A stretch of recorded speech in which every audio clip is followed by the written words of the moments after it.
So Beijing can't get North Korea to denuclearize or do anything really, but it can pull the plug, let it collapse, and unite with the South. But again, Beijing doesn't want that because that means a democratic U.S. ally on its border. So we're stuck. Beijing had not intervened in the Korean War, Korea would be one whole free today. So I suggest your correspondent in Beijing ask some Chinese officials what they think of this. Sean, appreciate your insights. Thank you so much for speaking with us. That was Sean King, Senior Vice President at Park Strategies. Thank you.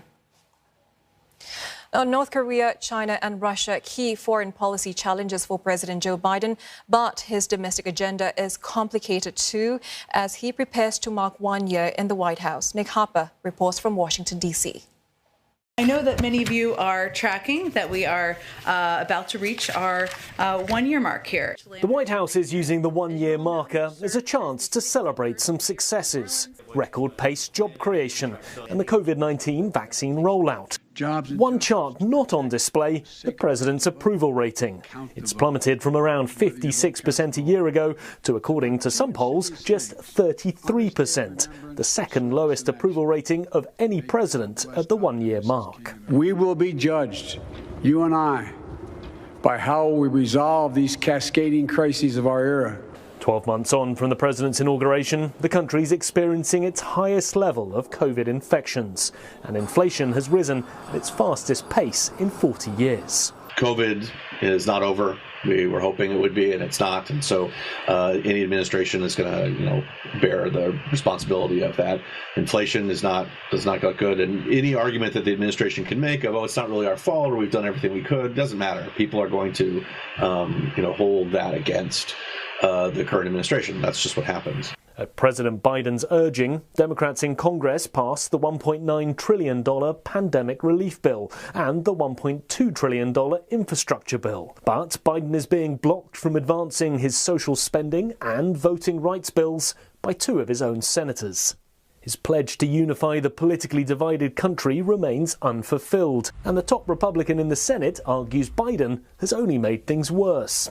That very same man delivered a deliberately divisive speech that was designed to pull our country further apart. How profoundly unpresidential. Some Democrats also see the faults of the last year. Capri Cafaro is a former Ohio Democratic state senator. Because President Biden was a senator for so long, and because he touted, for example, his ability to negotiate with the other side of the aisle, he has existing relationships, he was perceived, or at least tried to shape himself as the Senate whisperer.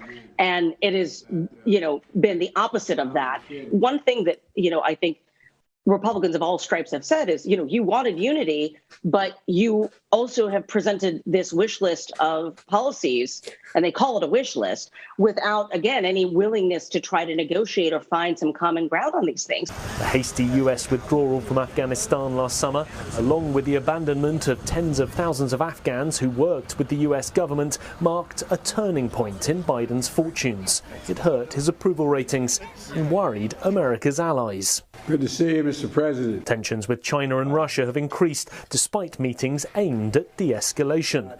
And there's another flashpoint with China in the coming weeks, the US diplomatic boycott of the Beijing Winter Olympics. But the president has engaged with the Indo-Pacific much more than his predecessor.